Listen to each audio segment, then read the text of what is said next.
Not much, actually. Like nothing. I have no idea, to be honest. That there are kids that are on the streets and struggling, and they don't really know where to turn to. The situations that they're put in, they don't really have the help to get out. For children's rights, I mean, I think the biggest problems mostly due to, in places, I don't know if it's so much the legal system as much as social support in different areas and different groups.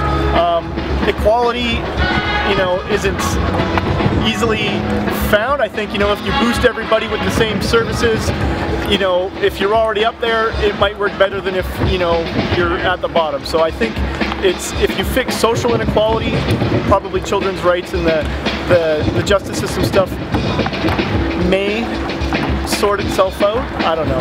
To what extent is it easier to access services if you are from a marginalized community, a sexual minority, or in poverty? Like how difficult it is to access services? It would be like trying to find them and getting the courage to ask where they are, and if they are far, then how do you get to them and stuff like that. So making them more common, I'd say, would be the best thing to do. It's definitely harder. You have situations where, say people in certain marginal groups, they go into a hospital and they don't get the treatment they need just because of the color of their skin or where they're from. Yeah, it's just, I'm not really sure what else to say about that.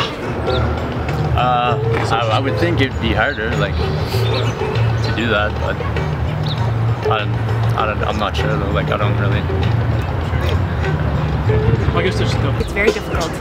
I think getting access to services, there's a lot of bureaucracy in service access.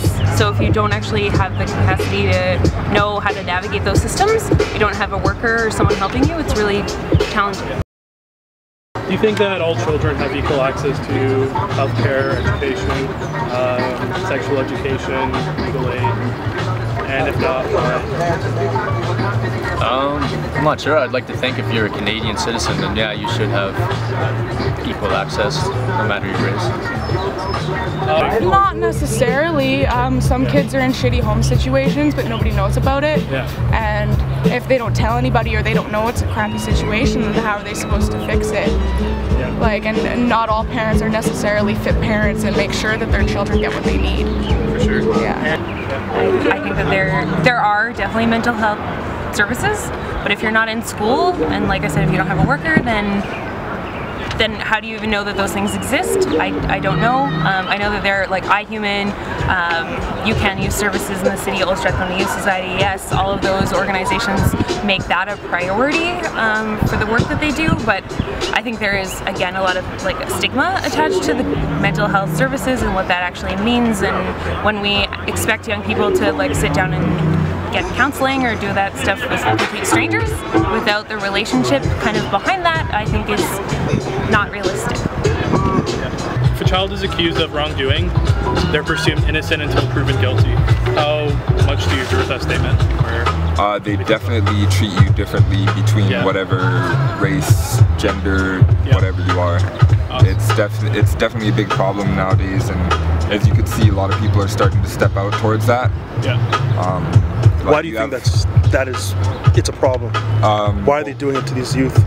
Well, there's a lot of groups. You have Baltimore, they're targeting colored people, and now that the colored people are trying to get their voice back, they're oppressing them even further by getting militant. So it's what do you do at that point? It's can you have a revolution through peace, or do you have to overthrow to have that revolution? I guess the final question is, well, first, do you have any closing thoughts? And second, is there any field that you think we should focus on while we continue to look into children's rights in Alberta? Definitely look into finding a way to give them a voice and get them into politics and educated so that they know what they're doing and how to go about expressing themselves. I mean, in theory, yes. In practice, I think it probably depends on which judicial system you land in. and maybe how they're feeling on the day. Friday before they go home, you might be screwed. Monday morning, maybe they'll give you the benefit of the doubt. Right.